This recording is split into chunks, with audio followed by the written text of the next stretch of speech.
every one of you to the seminar on use of sustainable material in construction industry. In a groundbreaking collaboration, the esteemed professional body, the Institute of Engineers India and renowned academic institute Goa College of Engineering have joined forces to present a cutting-edge technical program.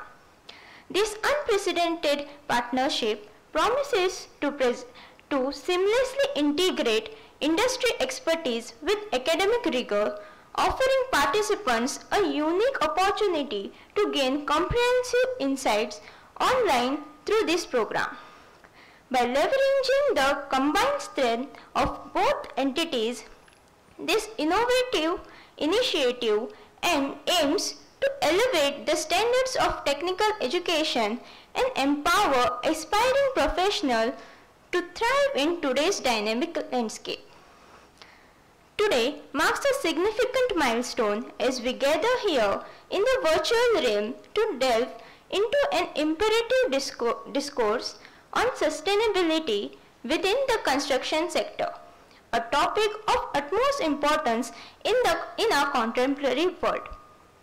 As we witness the ever-increasing demand for infrastructure development, it becomes imperative to adopt practices that not only fulfill our societal needs but also upholds the principle of environmental conservation and resource efficiency. The utilization of sustainable materials in construction stands as a beacon of hope in our journey towards a greener and more environmentally conscious future. With the construction industry being a significant contributor to environmental degradation, it becomes imperative for us to explore innovative solutions that not only meet our infrastructure need but also preserves the planet for generations to come. This seminar serves as a platform to encourage in meaningful discussion, exchange insight, and showcase advancement in sustainable construction practices. We also have with us this morning Engineer Anwar Khan, Chairman, IEI Goa Center, Engineer Chinmay Prabhugaonkar, Convener, Executive, Engineer Siddharth Dubashi, Honorable Secretary, IEI Goa Chapter, and Dr. K.J. Gupta, Head of Civil Engineering Department, GEC. Their combined efforts is the outcome of today's seminar. Furthermore, we are privileged to have Dr. Jagdish Vengala, Head of Civil Engineering at PVP SIT, Vijayawada, who will grace us with his technical expertise in compelling talk on sustainable material in the construction industry. Dr. Vengala's extensive experience and profound insights promises to illuminate our understanding of his critical subject matter. His research and contribution in the field of civil engineering serves as testament to his dedication to promoting sustainable development and practices. May I request Professor Madhuraj Naik to escort the HOD of Civil Engineering, Honorable Secretary, the resource person, Dr. Vengala, onto the dais. I request all to be seated.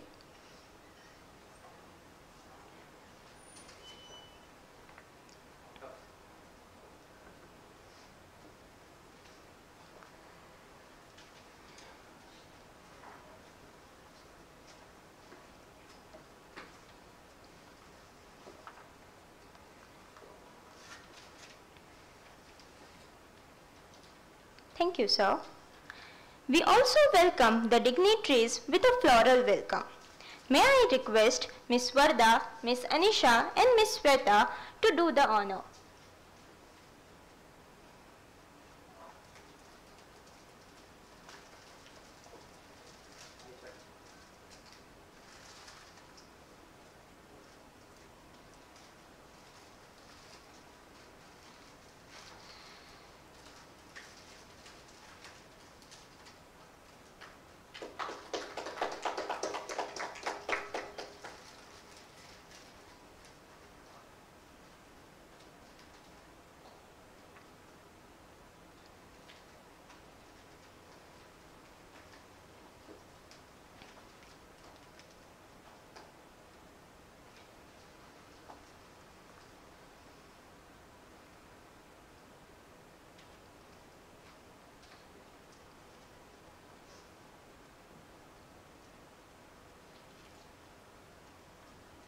thank you all.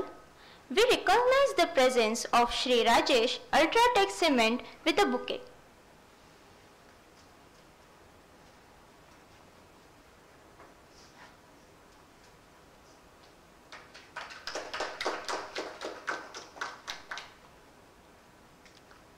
May I now request Dr. K.G. Gupta, Head of Department Civil Engineering, to welcome the gathering.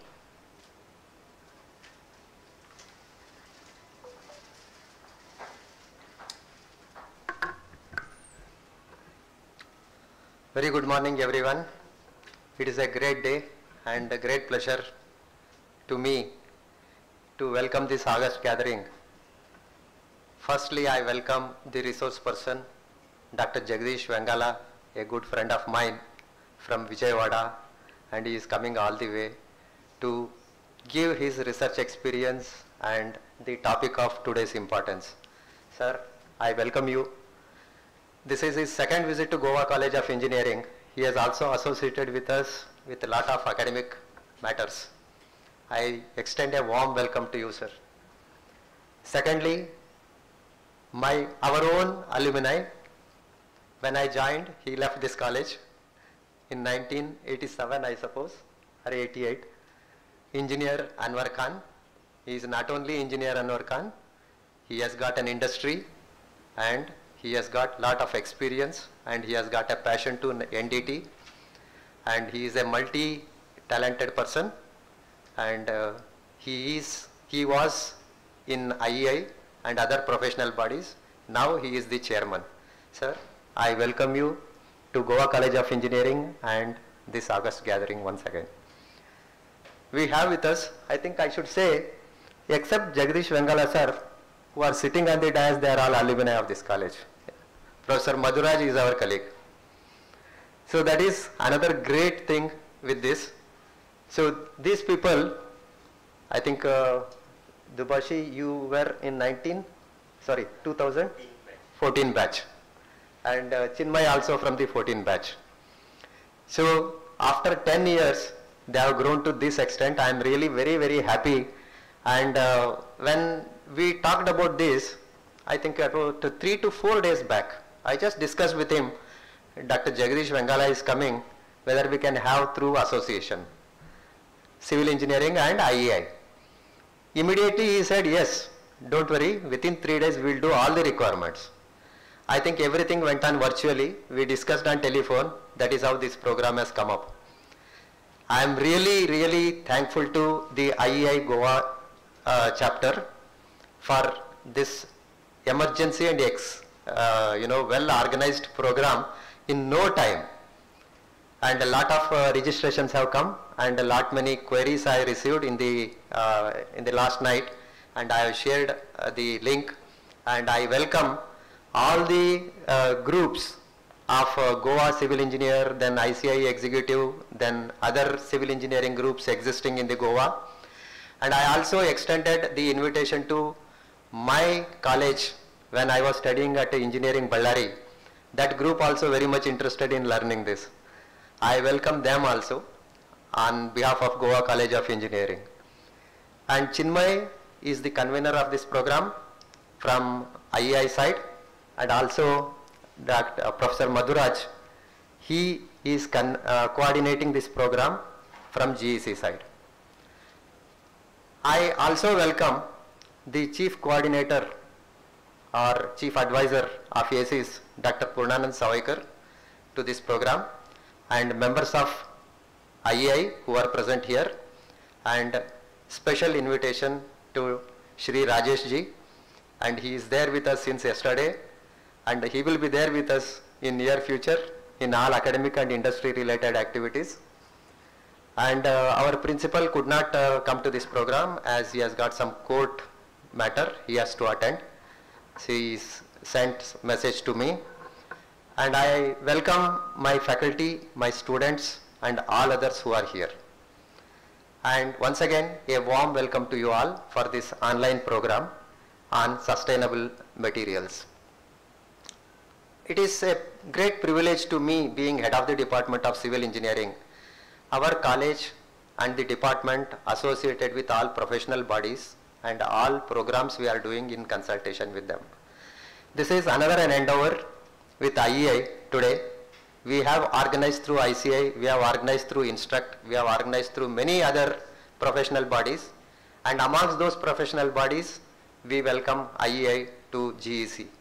We will collaborate more, and we would like to see lot many things coming out from this collaboration. Sir, we are really thankful to you, both the chairman and the honorary secretary and the convener. We are really thankful to you for this joint collaboration. In this endeavor, I would like to say we have started something called Friday Technical Lecture Series to benefit our students. Our students' timetable, if you look at Friday, they are free from all the academic things. And we thought of why not give them the field knowledge, inviting the industrialists or the academicians wherever they are. And this is how we started, and we listed about 15 people for 15 weeks. Just imagine every Friday to organize a program like this, it becomes a challenge. And we did this, and we are continuing this. And I sent this letter across the nation, wherever they are, all these experts. Immediately I received calls from many people saying that it is a very good initiative, and we are adopting in our college the same. That is the thing this Goa Engineering College started. And for your information, we are the first people to introduce the industrial training before AICT is introduced. That credit also goes to us. And it all happens because of the teamwork of my staff members who are with me and dedicated students. Otherwise, these things are not possible. And recently we have collaborated with Instruct. It is a non-profit making body similar to that of professional bodies. They coordinate with the experts and we conduct it. Right? So Goa University also introduced Academic Bank of Credit, ABC. Those who are attending the program and those who have got the certificate, and they can take benefit of this Academic Bank of Credit. You can register with Goa University, and whatever program that you are attending, it carries the credits, and you can encash it in the form of a certificate or a degree. That is also there in the NEP, which we have already introduced.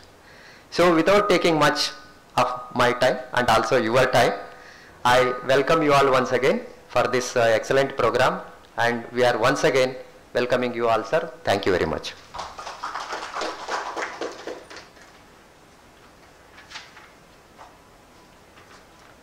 Thank you, sir.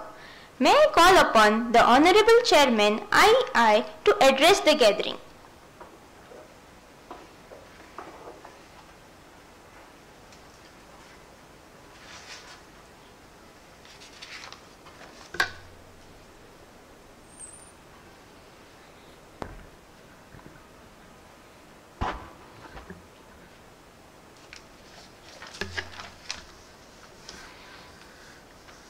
Good morning. It's a pleasure to be back here after passing out from this institute. As Dr. Gupta told, I passed out in 88. It's 36 years. Doesn't feel like 36 years have passed. So, respected guest speaker, Dr. Jagdish Vengala, Professor K.G. Gupta, Dr. K.G. Gupta, HOD Civil, Professor Madhuraj Naik, Convener Chinmay Prabhugaonkar, Convener of this program, Honorary Secretary Engineer Siddhant Dubashi, Committee members, corporate members of IEI, viewers who have joined online, members of the institutions, fellow engineers, students, ladies and gentlemen. It is with great pleasure and honor that I extend a warm welcome to each and every one of you to this significant event focused on sustainable engineering organized by IEI in association with Civil Engineering Department of College of Engineering. As you know, Institute of Engineers, popularly known as IEI, is the largest multidisciplinary professional body of engineers comprising of 15 divisions of all disciplines, be it civil, electrical, mechanical, mining, metallurgical, aeronautical, textile, all divisions are there. I think the only body in the India which is having multidisciplines. A member base of over 8 lakhs spread over 125 state and local centers and 6 overseas chapters. IIA also issues Chartered Engineer Certificate and Professional Engineering Certificates. By charter, when IIA Institution of Engineers was incorporated by Royal Chartered in 1935. So by way of the charter, Institution of Engineers is authorized to issue these certificates to the experienced and practicing engineers. Today marks a pivotal moment as we gather to delve into discussions, insights and innovations crucial for advancement of sustainable practice in engineering. Today's program is designed to be a platform for knowledge exchange, idea generation and networking among industry, experts, academia and practitioners. Through such sessions, we aim to foster deeper understanding of sustainable engineering principles, showcase innovative projects and best practices, and inspire new avenues for research and development. To all participants, I encourage you to actively engage in discussions, ask questions, share your experiences, and forge meaningful connections throughout the session. Together, let us seize this opportunity to collaborate, innovate, and chart a new course towards more sustainable future. In closing, I wish everyone a productive and enriching experience at today's event. Thank you.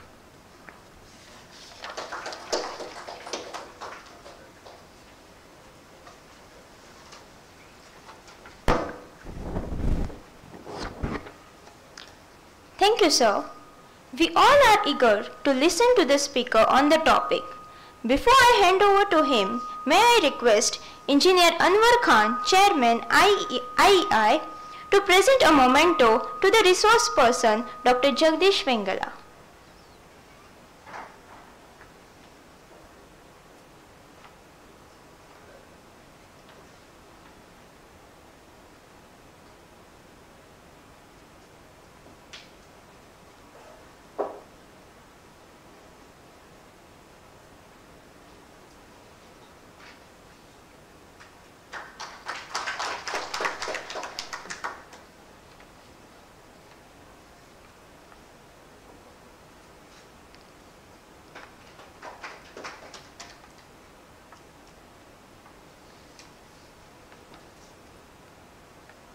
Thank you, sir. Now I request Professor Madhuraj Naik to introduce our speaker to the audience.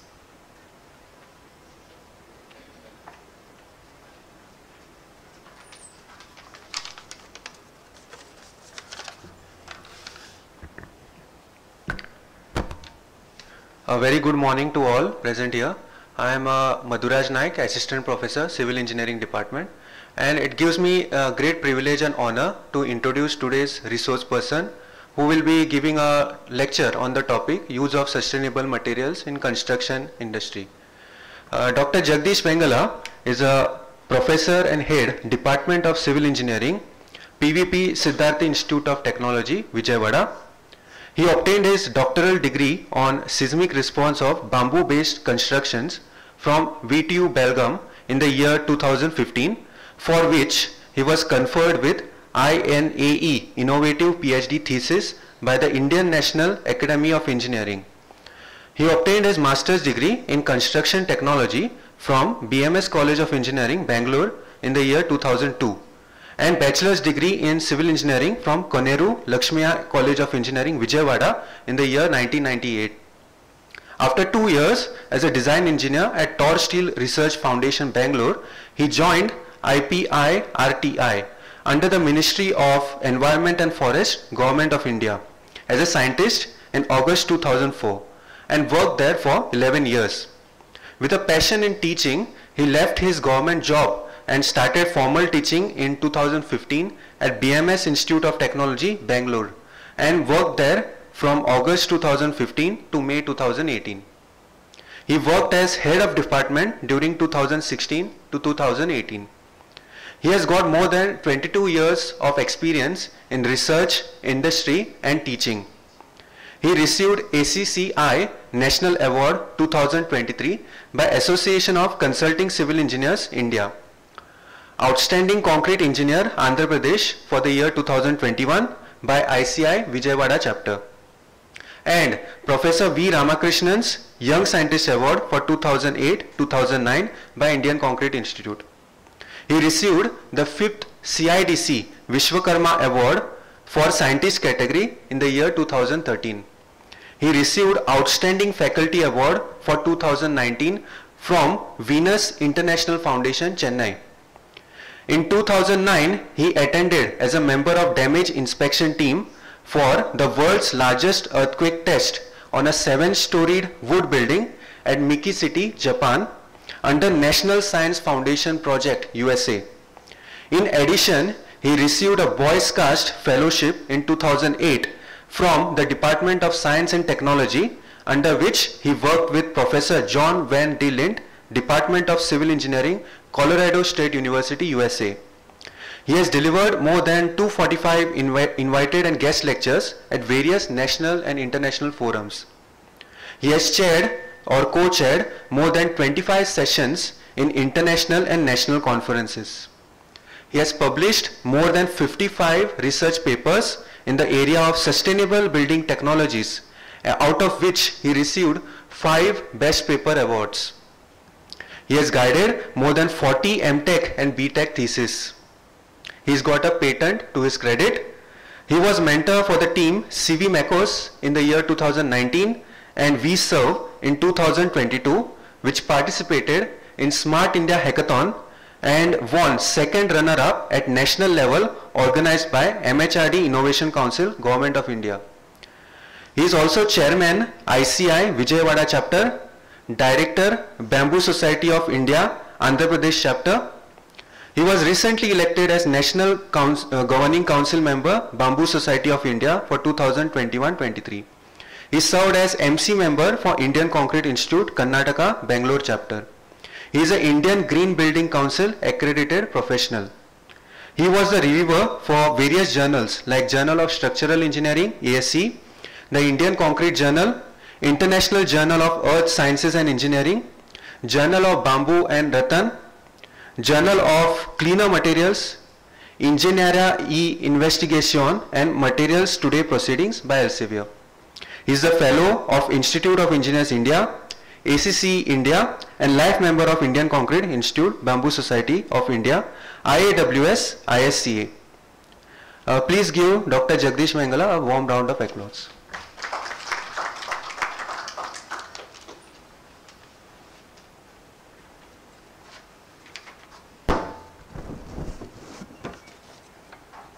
Thank you, sir. May I request all the dignitaries to take their seat in audience to listen to him.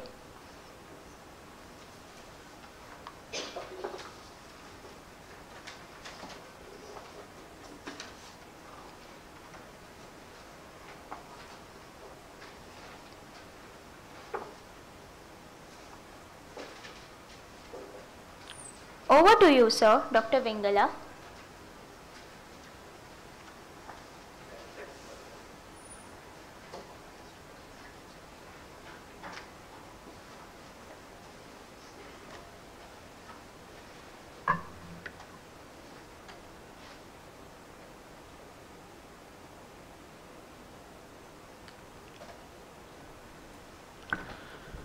Very good morning to all the participants who are going to attend this particular seminar. First of all, I would like to thank Department of Civil Engineering, Head of the Department, Professor K.G. Gupta sir, Goa College of Engineering, and I thank Institute of Engineers Chairman and members of the Institute of Engineers for inviting me here to deliver this particular topic. As a fellow of Institute of Engineers, I'm very happy to stand in front of you and to address all our fellow engineers and also all the students of Department of Civil Engineering, Goa Engineering College. So next few minutes I'm going to address how sustainable materials are taking a big leap in construction industry.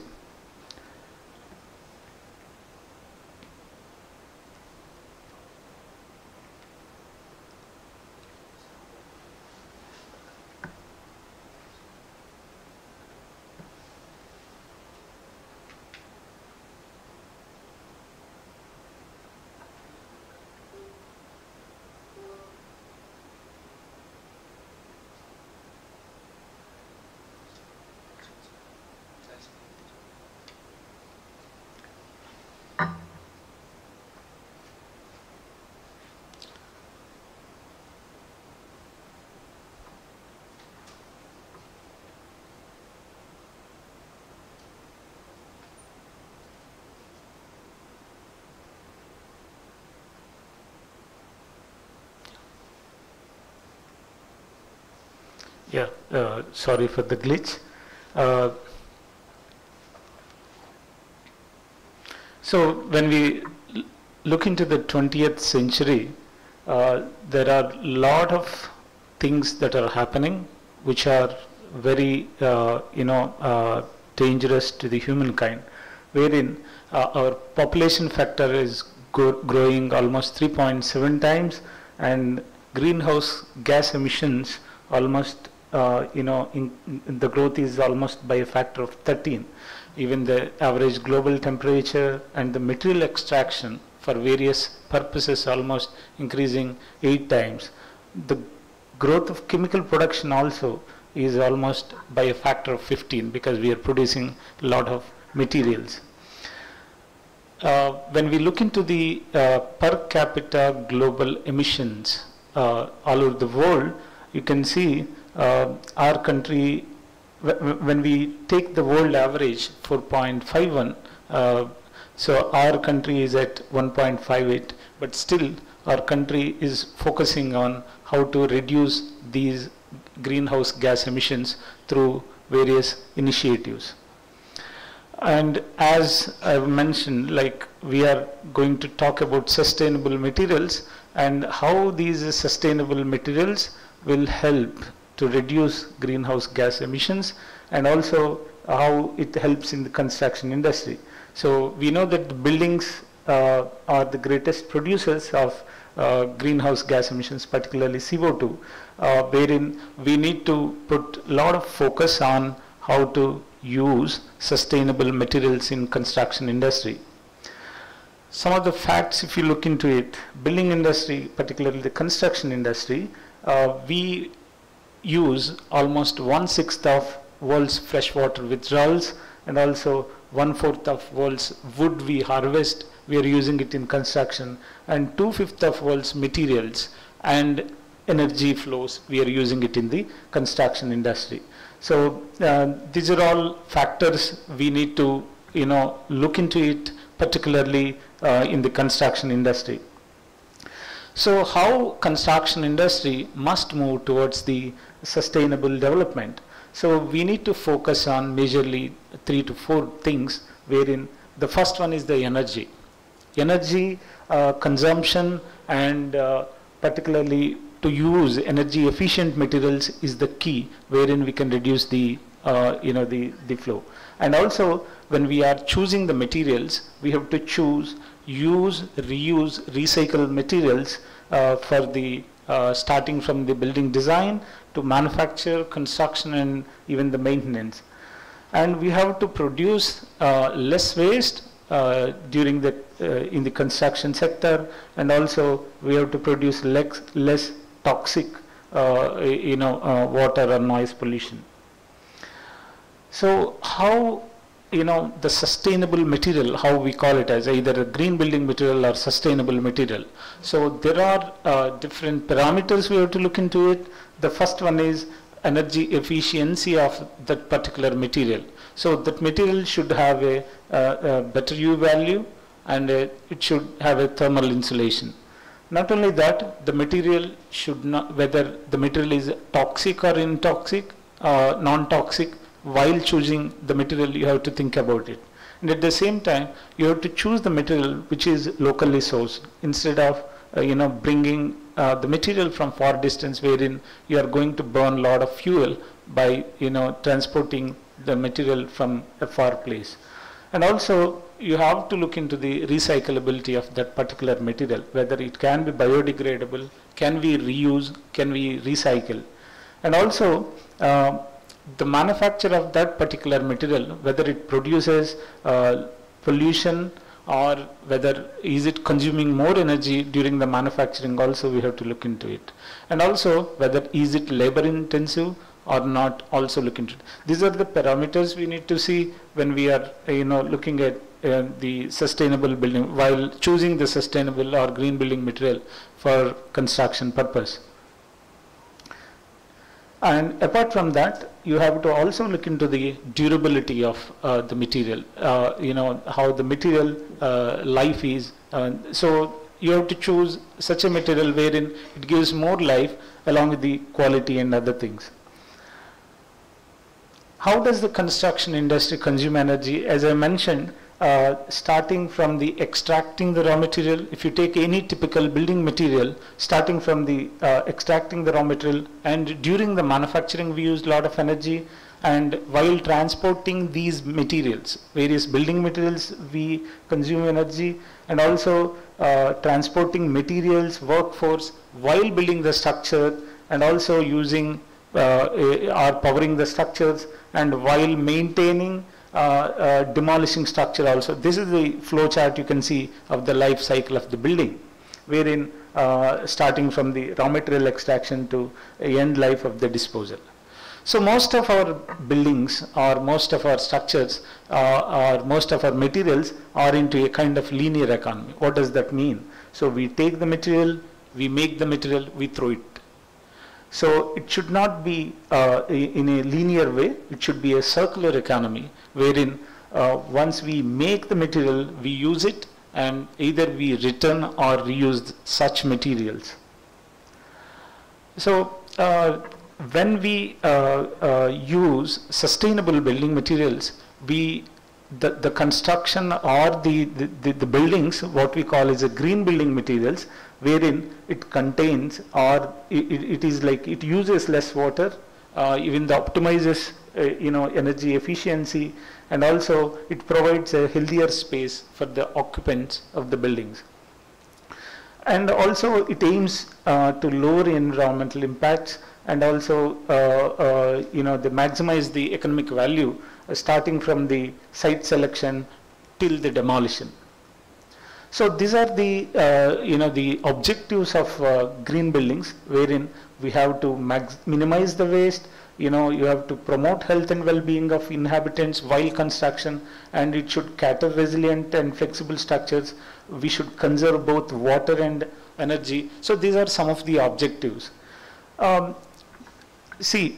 Most of our buildings in India, so now people are going and concentrating on the rating systems, wherein in India we have majorly two primary rating systems. One is the IGBC, Indian Green Building Council, and other one is the GRIHA, wherein initially we have taken this IGBC lead rating from the USGBC, wherein when you want a certification from this particular lead certification, so the buildings must, when we construct, you should focus on 100 plus 10 points.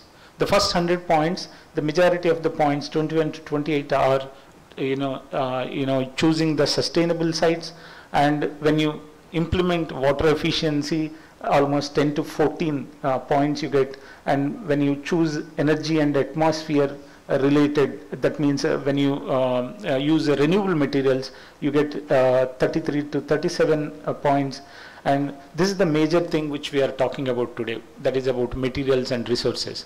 When we use the sustainable building materials and sustainable resources, almost 10 to 14 points you get when you rate the building. And the rest of the 10 bonus points are from innovation in design and regional priority.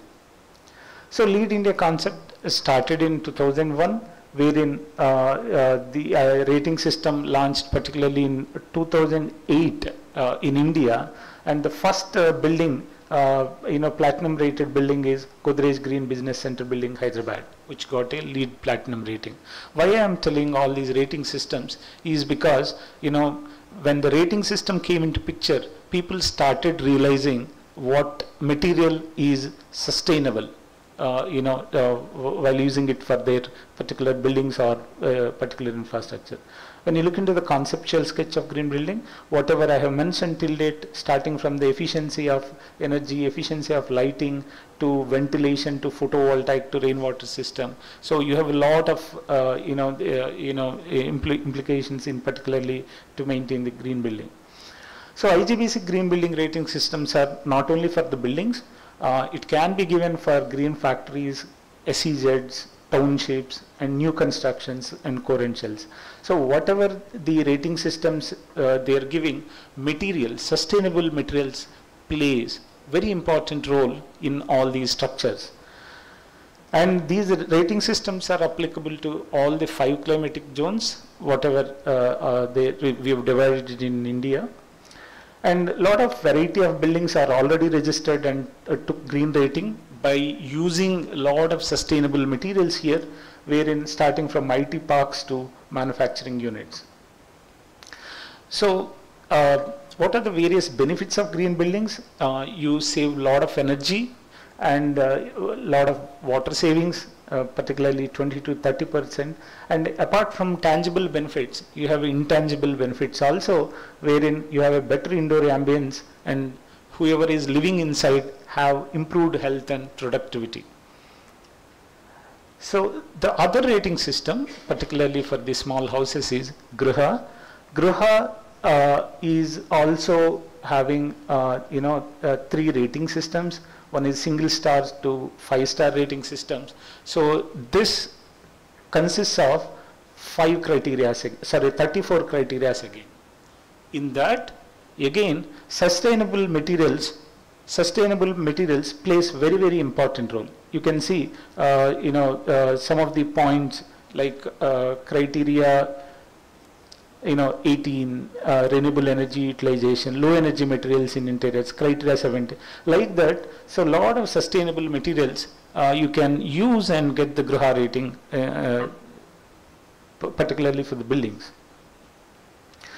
So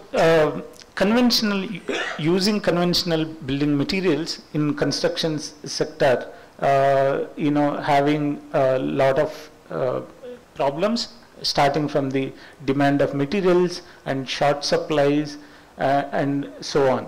So hence, one has to look into the alternative materials, sustainable materials for the construction industry.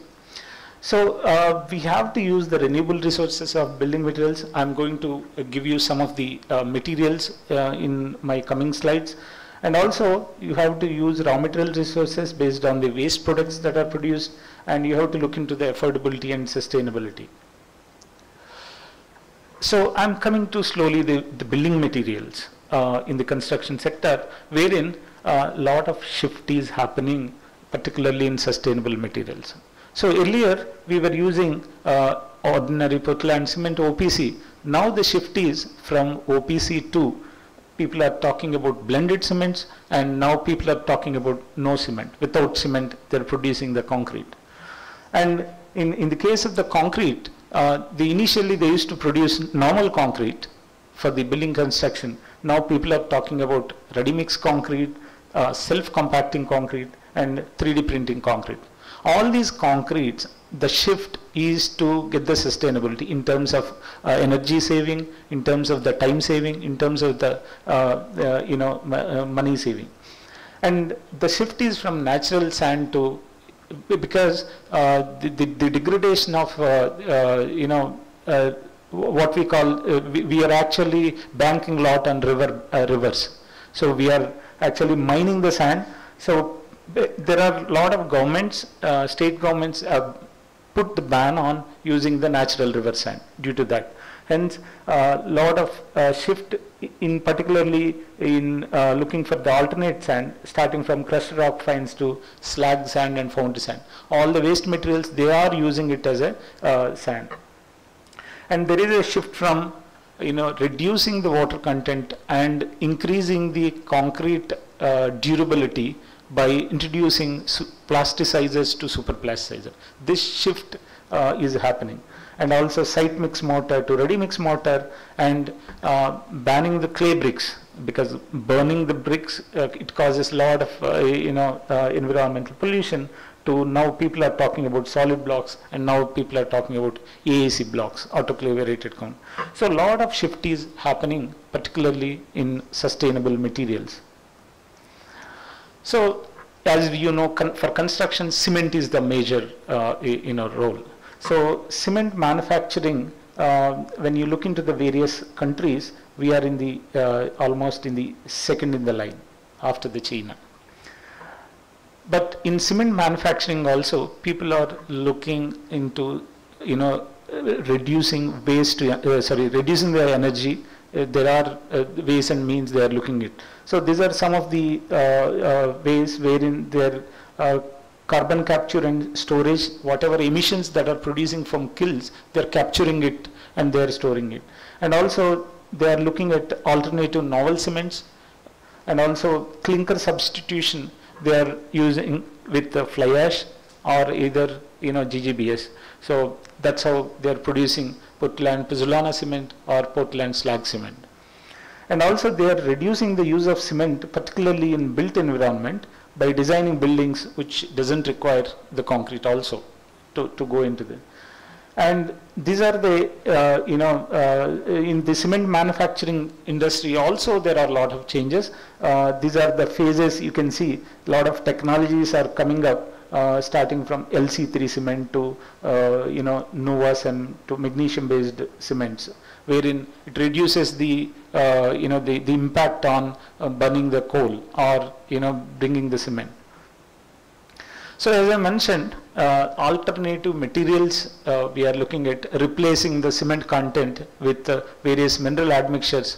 IS 456 2000, allows you to use the various waste materials which comes from various industries, particularly the fly ash, which is a waste generated from the thermal power stations, and GGBS, ground granulated blast furnace slag, which is byproduct from steel industry. So rice husk ash. So all these materials are the supplementary cementitious materials. So IS standards are allowing you to use in different percentages. So are we getting benefit out of these supplementary cementitious materials? Yes, because when you produce the concrete, the basic reaction is when water is added to the cement, the final product what we get is calcium silicate hydrate, along with that calcium hydroxide, excess lime will form. So when you add these fly ash or GGBS, any other supplementary cementitious material, so it reacts with the excess lime that is present in the reaction and produces more calcium silicate hydrates, and that is what we call it as a secondary reaction, and it improves the concrete durability further. So when we look into the IS 10262, so Indian standard guidelines also saying you can use clearly for these many percentages. When you look into the fly ash, 15 to 30% you can use it for high strength mixes, and GGBS 25 to up to 50% you can use, wherein when you wanted to produce high strength mixes. This is one of the case study, Bangalore Metro Rail projects. I was involved along with the JSW people, wherein for pile and pier segments for M35 and M50 grade of concretes, they've used the supplementary cementitious material like GGBS in both the cases. You can see the use of sustainable and alternative materials even for the bigger projects. So these are the trial mixes initially. And also, as I mentioned, alternative to sand. So JSW is producing slag sand at their plant, and nowadays they're selling alternative to the natural river sand. So even the slag aggregate that is produced from the steel manufacturing is being used in particularly highway construction, because the slag that is coming out from iron is different, the slag that is coming out from steel is different. So the slag that is coming from the steel having the heavy density, wherein it can be used for only surface applications like road laying and other things. So this is the first time in India complete slag based road is that Hospeta Ballari road. So what I mean to say is the alternative materials are being used in various infrastructure projects. So very interesting project done by students, how it benefits the society, the engineering projects. I would like to explain you in a very simple manner. So there are like solid concrete block manufacturing units. Typically these block manufacturing units uses 150 kgs per cubic meter of cement for producing these blocks. So in this particular project, in place of cement, they've replaced 50% with GGBS in place of cement, wherein it is sold half the cost of the cement. So when we look the calculations, when we did the calculations, almost per block, you will get a 2 rupees of, per block, there is a 2 rupees of profit the manufacturer got. So per day, almost 2000 blocks that particular unit used to produce, wherein if 20 working days if you take, 2000 into 4000 rupees into 20, almost 80,000 rupees profit into 12. If you take per annum, almost more than 9 lakhs profit he got, just by replacing an alternative waste material with the cement. Wherein, so these are the kind of things construction industry is adopting. And many of the companies are producing and looking for the alternative building materials. When it coming to the Wernberger company, it is producing clay blocks, wherein when compared with the solid concrete blocks, you can see it is almost 65% of the less weight, and also the thermal performance and other performances are much better than the solid concrete block. And very interesting thing by them is they use the clay sourced from desilting the clay tanks and regenerating the water tanks. They are taking the clay and then they are producing these blocks. So the sustainability is achieved through manufacturing these blocks also. So having given some of the examples of sustainable building materials, and let us look into the one of the parameter in the building, that is thermal comfort. When we look into the National Building Code of India, earlier 2005 doesn't talk about the approach to sustainability. So if you look into the National Building Code of India 2016, Volume 2, Part 11, they've included a new chapter particularly on approach to sustainability. So out of sustainability, I would like to take one small topic, that is on the thermal comfort. Thermal comfort is a very important parameter. It is a condition of mind, satisfaction with the thermal environment. So we are having the the AC inside the room, so you are comfortable. Otherwise, for this climate, without AC, okay, how you feel, you can imagine. So in India, why I am talking about the thermal comfort is the major this thing, because it is linked with a lot of other materials and a lot of other systems. India is totally divided into 5 climatic zones. And out of 5 climatic zones, 4 of the climatic zones require cooling. That means it is too hot, So you need to, take measures in curtailing these cooling loads, because these 4 other zones require either the mechanical ventilation in terms of fan or AC. A lot of energy demand is there. So while construction of the building or the whatever structure, you need to focus on the choice of material you are using, and also the design. It plays a major role. So in earlier case study, I would like to take one of the case study wherein typically in central part of India, there are like hot and dry and warm humid regions, particularly cities like New Delhi, Kanpur and Allahabad. When we look into the old structures in those areas, the building characteristics are like it has got a courtyard type of buildings, and a roof insulation. They used to have a wall insulation.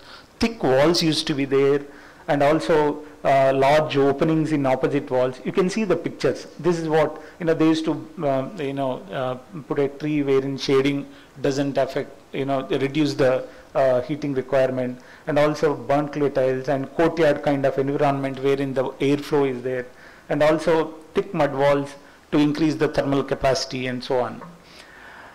So thermal insulation of wall plays very, very important role. So our last few years, we have done a lot of work, by taking, various case studies, by either incorporating a different material in the wall component, wall fabric, or, by, providing the roof coating, different roof coatings, and reducing the, heat ingress through the building.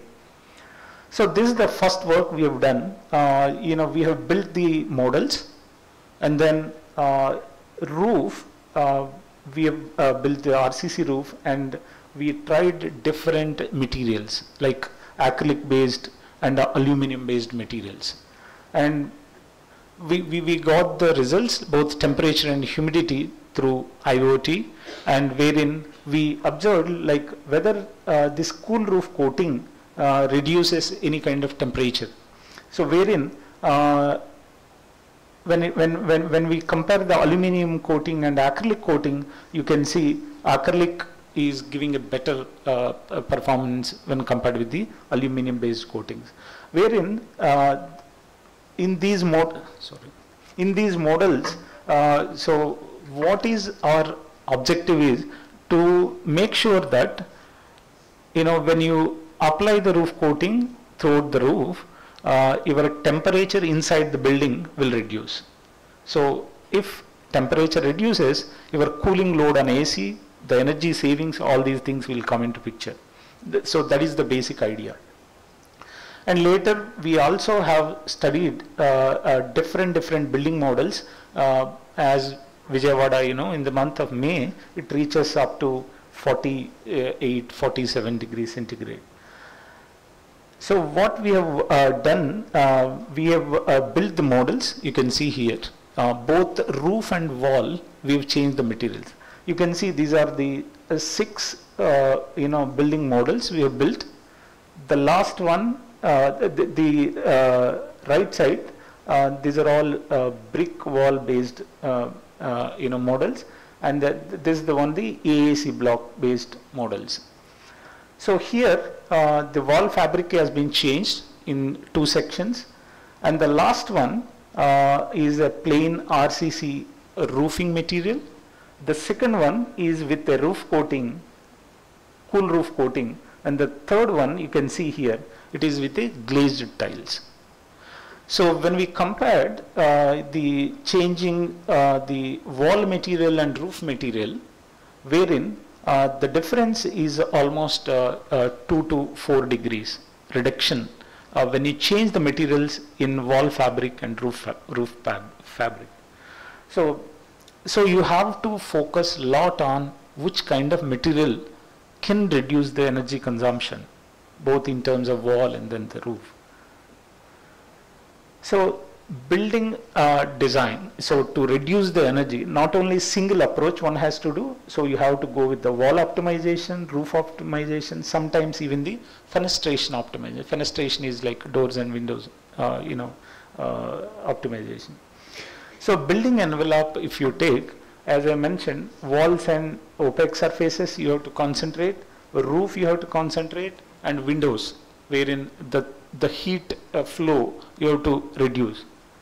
So as I mentioned, wall, I've already done the studies like solid concrete block, brick, changing it to AAC block. You can see the difference. Similarly, wall with air cavity, using the, particularly for wall portions, you can reduce the heat transfer. Similarly, by, giving a coating, external coating with the surface reflective index coating, so one can reduce still the heat transfer inside the building. And when it comes to the roof, there are a lot of other techniques which are mentioned in National Building Code. Here is a simple example. The U value of typical 100 mm RCC slab having a 3.59. When you go with the 50 mm polystyrene, 50 mm RCC and waterproofing, you can see 3.59 value has become 0.62. So these are the kind of insulation, if you can provide, wherein the heat from the top you can easily reduce, wherein your cooling loads will reduce. And there are other methods by giving the cool roof coating, as I've already, through experiments I've already showed, and also by providing the glazed tiles which will reflect the sun rays. So now I am coming to the embodied energy or energy consumed during the manufacture. If you take same kind of 3 meter length volume material, okay, when you take the wood to produce this particular material, the energy required is 60 kilowatt hour. So when it comes to the steel, you can see how much more amount required, 561. Similarly for concrete, 221 kilowatt hour energy you have to spend, and brick it is 108 kilowatt hours. And similarly, the CO2 emissions that are coming out of these materials, you can see wood, if it is 15 kg, you can see how much you are producing, using it in 136 kgs in steel, concrete 54 kgs, mostly about the cement and other things. So you have to have a sense over the embodied energy of each building material, such that when you are using it in your construction, so you make sure you use a less energy intensive materials, wherein you can contribute to the less greenhouse gas emissions in the society. And we have done a very interesting study here. So not only embodied energy, we have carried out operational energy studies for a typical building. You know that in the summer, the kind of heat it produces in Vijayawada. So the annual energy values we have calculated for various components, wherein AC and refrigerator loads are much higher. So till now I am talking about the cooling loads, right? How to reduce cooling loads. If you don't do it, most of the energy, this is the annual consumption of the operational energy. So most of the operational energy is on either AC and then the refrigerator. So AC, that means the cooling requirement is much higher. So you need to focus on ways to reduce, various ways to reduce this operational energy by, using a suitable materials for both wall and roofing system. Similarly, when it comes to the embodied energy, so cement plays very bigger role, followed by other materials. So having seen these materials, I would like to focus on some other natural materials which are available in India, wherein a lot of agro and forest residues are available in India. These are the quantities that are available annually in India. Starting from bamboo, it is almost 4.5 tons per annum, and remaining are rice straw, wheat straw, rice husk. So a lot of natural materials are produced in India. So using these materials, and people are using these are the parameters wherein you can see the chemical constituents and the bulk density and other things. So based on the properties, one can make various composites out of these, wherein you can see wood particle boards are making their like rice husk, they are making the rice husk particle boards, and bamboo mat they are making the composites, and groundnut husk. So what I am saying, lot of these agro residues, people are making different composites which are being used in building industry. And people started using different techniques to reduce the wastage in timber. Suppose if you convert timber, small pieces are left. So these pieces they are joining by with the edge lamination technique and finger jointing technique, wherein you can produce a useful components in building industry. And similarly, as I mentioned, a lot of agro residues are being converted into composites like rice husk particle board, pine needle particle board, which is being used in construction industry. So now I'm going to give focus on one of the material, that is bamboo, which is being nowadays becoming popular, and they're using the bamboo and making a lot of houses in India. So bamboo, we have a lot of species all over India, and annually 14 million hectares is being produced. Most of the growth is in northeastern part of India. And you can see this is the spread of the bamboo all over India. So northeast having most of the bamboo. These are the major species that are available in India, starting from Dendrocalamus strictus to Tulla to Pallida. So unless like wood, bamboo, if you split it into two halves, okay, bamboo is hollow in nature. There is a solid disc portion wherein it is called node. Between two nodes is a hollow portion. Unless like wood, the fibers run along the length of the column. And if you want to fracture the material, you need more energy. That means more fibers are there, more energy is required to break the material. And species to species, this fiber density varies. That's how different species are there. And this is what I'm talking about. In wood, you have a radial fibers. When you try to nail it, wood will take the nail. But when you nail the bamboo, it splits. So if the wall thickness is lower, and if if you don't operate properly, it splits. But even the crack propagation does not go beyond the nodes. Lot of uses with the bamboo. First 30 days they use for eating. 6 to 9 months bamboo, they make slivers and make baskets out of these slivers. 2 to 3 years bamboo, they convert into splits and slivers, and convert into boards or laminates. And 3 to 6 years bamboo, we use it for construction purpose. Beyond 6 years, bamboo gradually loses its strength because a lot of insects, because inside there is a starch is food for the insects. So one has to select the bamboo which is 3 to 6 years age. As you know that we are using the ladder at home, right? When you climb the ladder, it bends. Once you come back, it takes its original position. What we call the deformation, the elasticity. So bamboo can tolerate high values of deformation. So the houses you make using the bamboo are ductile in nature. These are earthquake resistant. So these are some of the traditional bamboo houses that are being built in northeastern part of India. These are like various variations: house with mud plastered, rough plastered, combination of plastered and mud plastered, and even the bamboo has been flattened and then converted into board and then use it as a wall panel. So these are the traditional bamboo constructions that are practiced in various other countries like South America and all, wattle and dab system and barrack system. But still, when we are talking about construction, when we are talking about bamboo as a sustainable material, people still think it is a temporary or unreliable material.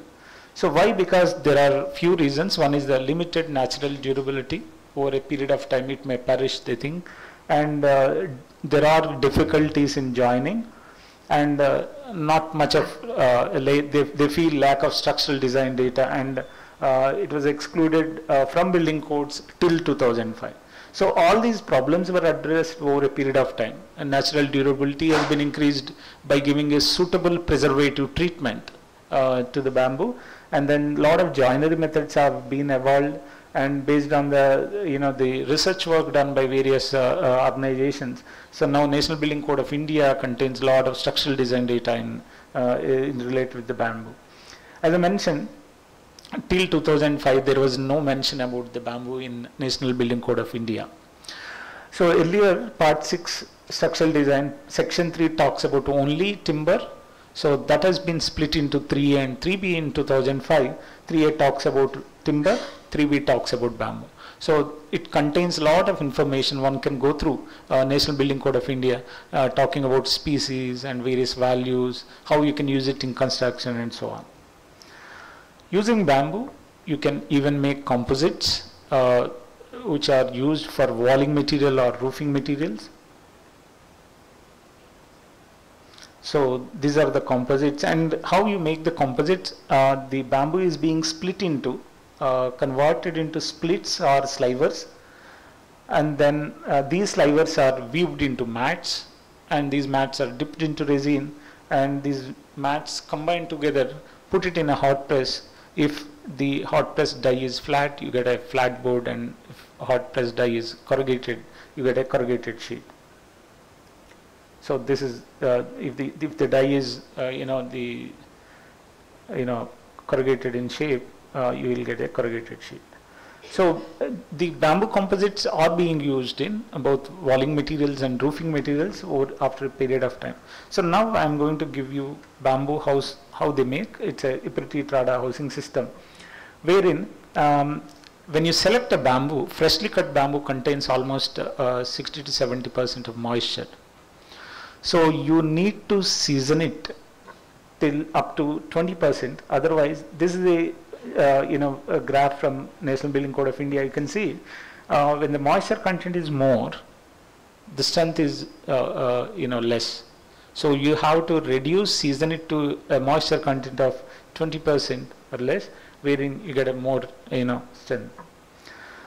And for different elements purposes, you have to select the diameter and wall thickness. Typically for columns, beams and trusses, we use a 3 inch to 4 inch, that is 75 to 100 mm approximately. The diameter, outer diameter, and then wall thickness is between 8 to 10 mm. And for particularly for purlins, one can go for 2 inch to 3 inch, and internodal distance is less is preferable, and it should free from any defects, and the outer cover is a silica layer. You should never peel it off. That protects the bamboo from external agents. And when you are selecting the bamboo, the grading, so there should not be any sweepness or crookedness in the bamboo. You have to make sure you select as far as possible straight material. Preservation, as I mentioned, durability is a problem. So preservation plays a very important role. There are 3 methods wherein typically people follows. One is the internodal injection method, wherein internodal injection method you use creosote oil as a material, and hot and cold treatment also you use the creosote oil, and dip diffusion method we use boric borax solution. Like carom board, we use the boric powder not only for smoothness, to protect the wood veneer sheet. On that you are playing. If you keep it aside, this particular carom board, what will happen? There are a lot of powder that comes out after a certain point of time, because the wood will get eaten away by insects. If you keep playing with, if you keep putting the boric powder, it protects the wooden layer will be protected from insects. So similar kind of boric powder and borax powder, we use it in treating the bamboos. Similarly, in internodal injection, between two nodes, you make a punch of 6 mm dia hole, and then you inject the oil and then close it and roll it so that internal portion is get treated. Similarly, for the bottom portion of the column, it goes into the foundation. So it has to be treated differently. This is called hot and cold treatment, wherein you place the creosote oil, you pour the creosote oil into drum and then place the columns and then heat it for 1 hour and cool it for 23 hours, wherein all the bamboo columns of the bottom portion get treated. What happens if you don't treat it? There is a graveyard test wherein if you keep it on, if you do the test after 6 months, untreated bamboo you can see, the insects will eat away, and then the treated bamboo is protected. This is the importance of the preservative treatment, particularly to protect the natural material like bamboo. And in the house construction, as the weight of the building is much lower when compared with the other masonry or concrete buildings, this typically 8 feet by 10 feet by 10 feet building weighs approximately 2.7 tons. So the load that is coming from the house to the foundation is much lower, wherein your foundation depth will be lower, 1.5 to 2 feet. And wherever the columns are coming, you encase with the concrete footing, and the remaining portions you can raise the masonry construction, and then the columns are get connected with the wooden wall plate, and then between two columns bamboo strip grid is placed, 6 inch by 6 inch strip grid, and chicken mesh is tied, and then 2 coats of plastering will be done. And then between the columns, they place the trusses, and then over that purlins, and then roofing sheet is fixed. This is how the construction process it happens. And many times people compare the bamboo with the steel. Okay, so the property they compare is tensile strength of the bamboo strips. Okay, so it is almost 75 MPa. Tensile strength, because these are all bundled of fibers. If you pull each other on the either side, the tensile strength is almost 75 to 80 MPa. It depends on again the species and the fiber density. This is the and also the trusses tests were carried out, wherein starting from 3 meter truss to 5.5 meter truss. Wherein it took almost 2.5 times the design load with a minimal deflection. So later the results were given it to the various industrial structures, wherein in place of steel trusses they've used the bamboo trusses wherever the bamboo is available in plenty. This is a typical 2-story house, you can see. So some of the, as I mentioned, truss is the major material. You can make the truss using particularly the gusset plate and then nut and bolt. Floor is also, bamboo purlins are placed, and then a permanent shuttering, and then again the same bamboo strip grid and chicken mesh is placed over that. Yeah, composite floor also can be used. And this particularly in place of steel structures, one uses the bamboo trusses almost 50% of lesser cost is one thing, and energy savings, just now I told, steel a lot of energy intensive, particularly wherever bamboo is available. This using bamboo as a in place of steel trusses not only saves the energy and also the cost. These are the cost comparison between various houses. When you compare with the RCC house, it is almost half the cost of the RCC house. As I mentioned, thermal comfort studies were done on a regular houses. We have also conducted on these type of houses. This is the steel prefabricated bamboo house. This is a timber prefabricated bamboo house. This is a Prithitrada, which I spoke. This is a mud bamboo house. So when we put the sensors and understood the thermal comfort inside these buildings, you can see RCC house is typically 38 degrees centigrade, and the other houses are almost 2 to 5 degrees less temperature inside these houses. And also we have calculated the embodied energy required to build these houses. So each of the materials when we calculated, so when compared with the RCC, these materials these houses are almost 30 to 60% less total embodied energy when compared with the RCC houses. So when you are calculating, you have to calculate all the materials embodied energy and and then if RCC house is 100%, the other bamboo based houses are almost 30 to 60% lesser energy.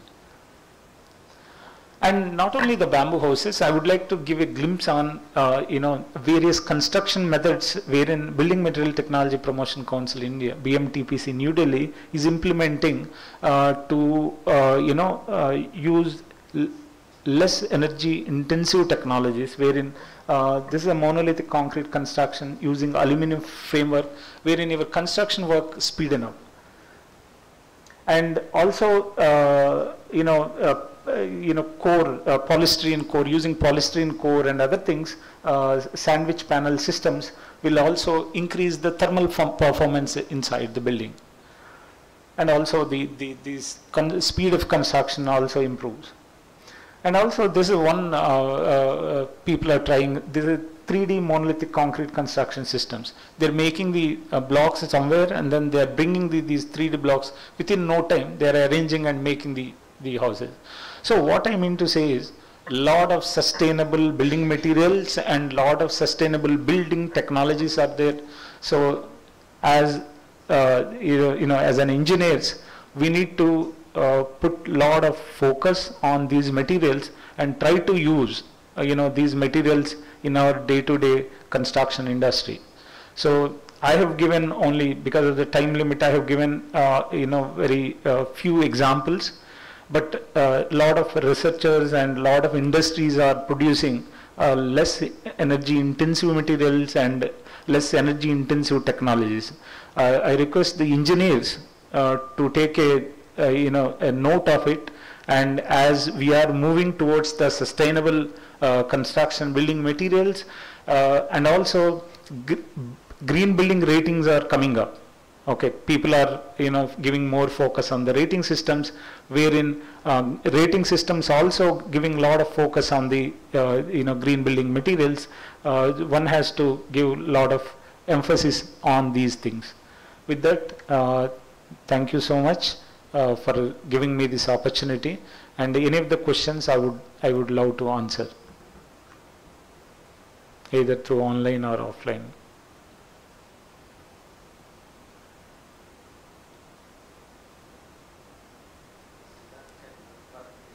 Any online questions are there?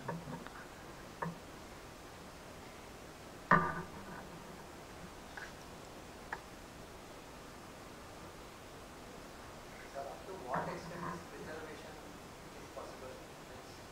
Every 5 years you have to do, or once only if you preserve them it is more than sufficient? So most of the preservative, whatever we use, there is a test how much preservative it is observed in the bamboo, sir.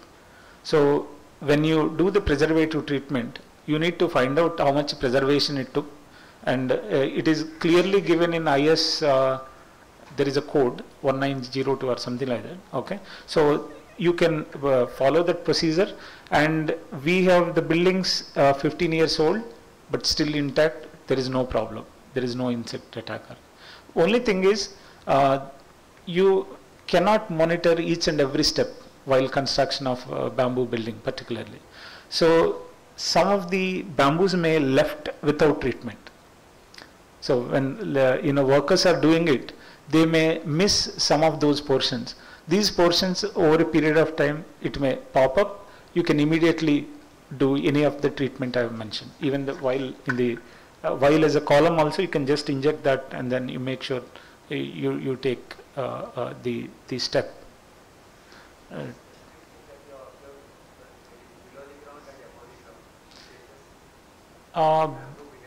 Bamboo behavior in terms of preservation, sir? Or? Yeah. One very important thing is when you are exposing the columns, particularly external columns, make sure you have a sufficient cover at the edge, all around periphery, what we call the cement concrete flooring. Otherwise, whenever rain comes, the splashing of the rain will affect the the base of the column most of the time. So it has to be given very much good importance.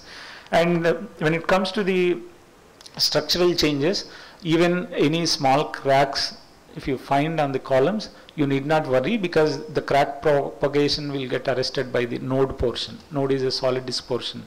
So we need not worry. The seasonal changes it will take, it absorbs and all. As we have seen, our ladders are there for, once you take a ladder, our lifelong the ladder is there in our house. It's kind of, but forces are there from the top, but it will taken care due to the. Yes, sir.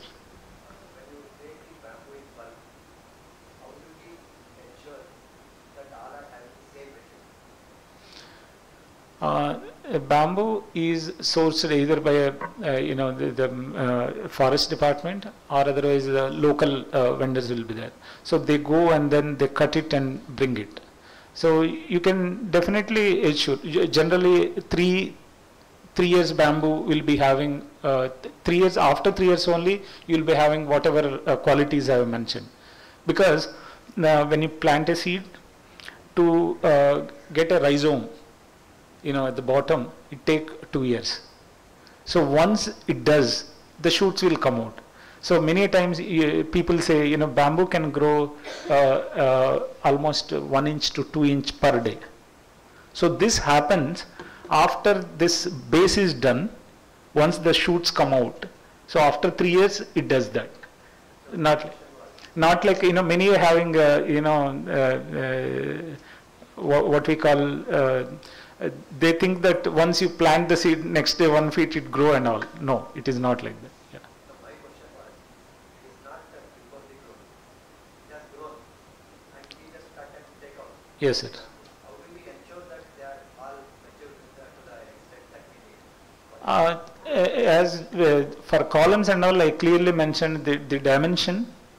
It should have a 3 to 4 inch dimension, like 75 to 100 mm, and the wall thickness minimum it should be 10 mm. So bamboo grows, bamboo diameter is bigger at the base, and it grows in a tapered way. So when you cut it, so you make sure the top side, you should have that minimum wall thickness of 10 mm and then the diameter, whatever I am saying. So the other end, the lower end, you have to see that it contains the minimum wall thickness. Wall thickness plays very important role while taking the loads. Yes, sir. When we make a bundled columns, particularly for take more loads for a double story and all, so we keep the splices and then we connect it and so on.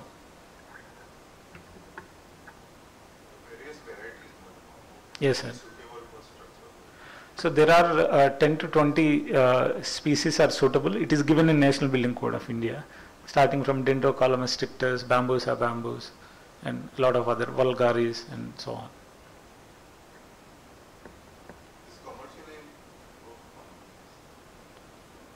Commercially, yeah, you see, any technology. Yes, sir. Wherever the bamboo is available in plenty, there we can adopt this technology. Similarly, like we have a more of laterite blocks here. So for walling and other things, we use laterite block instead of some other material. So what I mean to say is, our intention is locally sourced material. Suppose if bamboo is not available within the vicinity of 100 to 200 kilometers, in no point in making that. So I have clearly mentioned, like, these are the states and these are the areas where bamboo is available in plenty. What happens in some cases, the transportation cost is much higher than the material cost when you transport from such a far distance. So you have to make sure that whether is it available locally and so on and so forth.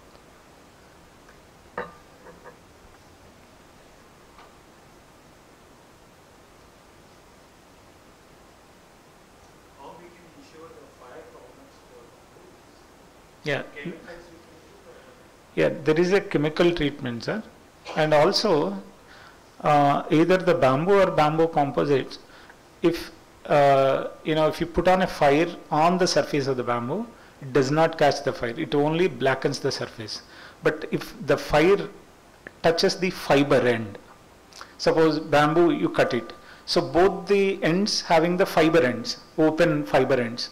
If fire, touches that fiber end, it catch up the fire. Otherwise, the surface portion, it's a silica layer, it doesn't catch the fire. It only blackens the surface. Even in the case of the composite also, even if you take the board, okay, board directly if you put the fire, it won't catch the fire. But if the board fiber ends are open, if you don't give the proper treatment, it may catch the fire. So you have to make sure the ends are properly treated. So there is a method which is mentioned in the code. You can apply that coat, fire retardant coat on the bamboo. There are 3-4 stories in other countries they have constructed.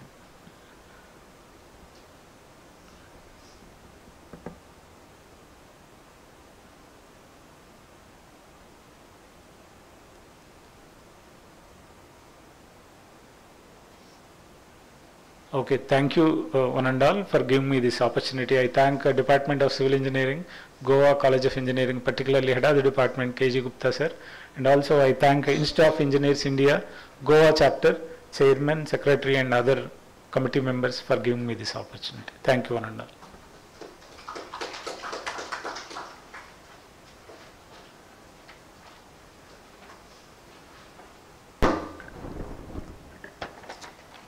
Thank you, sir. In conclusion, we extend our heartfelt gratitude to all the participants, organizers and distinguished speakers for their unwavering support and commitment to this noble cause. Let us come together, harness the power of knowledge and innovation to pave the way for a more sustainable and resilient future. Your active participation and engagement are paramount in driving positive change and fostering a culture of sustainability within the construction industry. I request Engineer Dubashi, the Honorable Secretary, to propose a vote of thanks.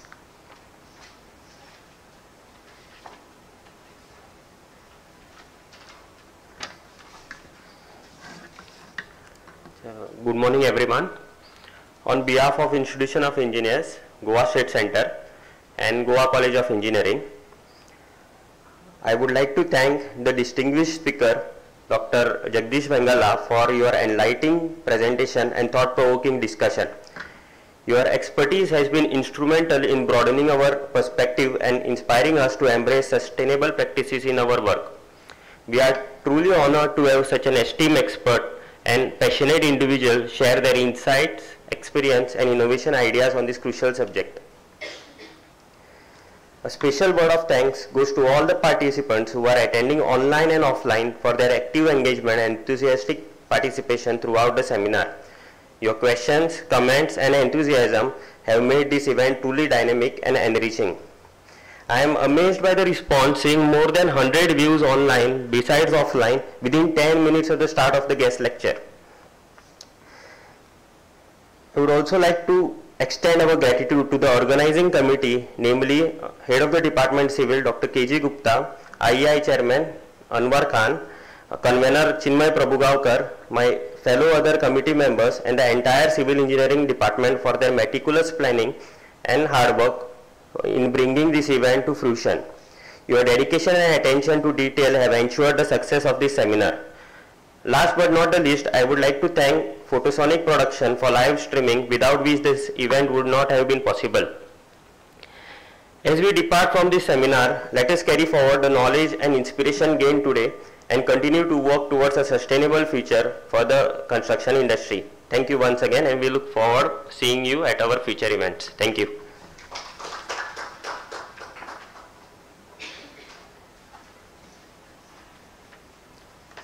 Thank you, sir. Now I declare the seminar has come to an end. Jai Gomantak, Jai Bharat. and I also request all the dignitaries to join for a tea on the first floor.